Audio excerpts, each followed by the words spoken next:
this is the end of the 2024. And 2024, because of the US presidential election, my class have a very serious debate on many, many important topics. And today's topic, probably the most important one, is about deficit spending. And Should the government reduce the amount of money they are spending at the current moment, or should they not do that? so we have a pro and con. So the team number one and I have a team number two. Start counting time right now. Go. In the last in the last 20 years, we have seen our economy completely crash, have a recession twice, and we have seen the effects that increased government spending has had.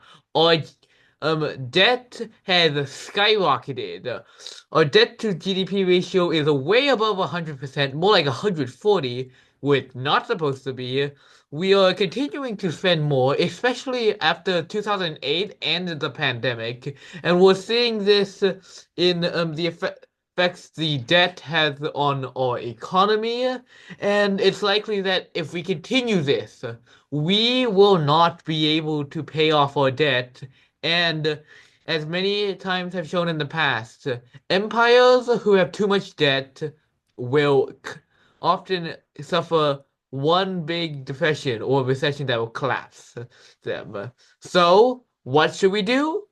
We need to cut spending, cut useless bureaucrats, increase efficiency, and do everything we can to bring our spending down to a level that we can afford for sustainably. Good job, Eric. I thought we were. Yeah, your turn. Yeah. Oh. Counter argument. 2, 1, go. So Yao said that government spending has been increasing, Loud and clear. has been increasing a lot of debt over the past 20 years or so, and your solution is to cut government spending, but there will be many consequences to cutting government spending. For example, our public services are poor quality, our roads are not maintained, and our education system has been outdated for the past 100 or 200 years or so. And and if you further reduce government spending, the solution that will basically even further decrease those necessary public services for a lot of kids or a lot of drivers.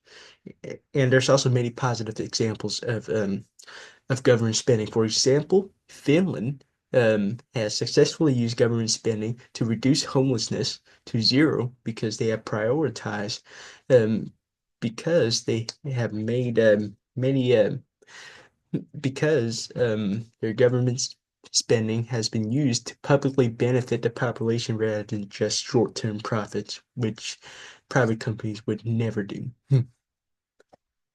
Whose turn? Your turn. Counter argument. Kevin. 3, 2, 1, go. All right, so first of all, you said how privatization was bad because currently our infrastructure, that kind of thing, is already terrible, and private companies won't care about that kind of stuff. Well, private companies do want profit, but who also wants profit? People working for the government. The government is also equally corrupt as private companies. And also, within 2008 to 2022, there has been a steady trend increase in government spending. And right now, you're saying that our current infrastructure and good services are terrible. Ever wondered why? Probably because we've been increasing government spending. That has led to severe deficits, which then leads to not being able to spend money in the first place. Additionally, you said wait, is that it? Is that all you said? Now, government spending in Finland has helped solve homelessness, which is a very big problem in America. You never explicitly said how government spending has decreased homelessness, because even though it would help care for the poor and needy, even if privatization, those companies, you say they wouldn't care about that kind of stuff. If the public isn't happy, then the companies won't get any profit. And the companies, as you said, want profit, right? So they're going to do whatever it takes to gain profit. And the way to gain profit is to make their client base happy. Right. Yeah, counter argument. So give me 30 seconds. Now,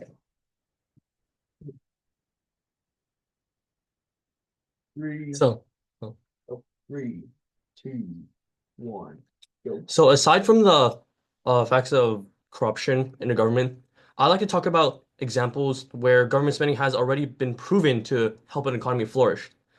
You'll remember back in the 1930s, economist John Maynard Keynes created a set of policies known as Keynesian policies, one of which called Keynesian economics, one of which called fiscal policy, which replaced the laissez-faire style of economy prior to the Great Depression in the 1800s, I believe, since the 1800s, where the government has stayed away from the economy.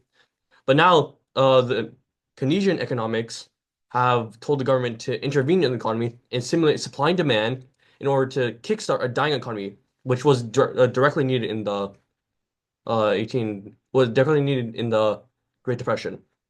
Now, of course, this helped the economy in the U.S. Return back to normal and recover after a little bit. But I want to more talk about Japan, which recovered much quicker during the Great Depression due to implementing Keynesian economics quicker than other Western countries, which has caused Japan to wait. What am I at? Oh, which has caused the economy to recover much quicker and flourish much better than other economies. Congratulations. Anybody want a counter argument? So our class are totally student direct debate. Congratulations for everybody. And no teacher intervention whatsoever, which is better for the result. Congratulations for my students. Keep on the good work.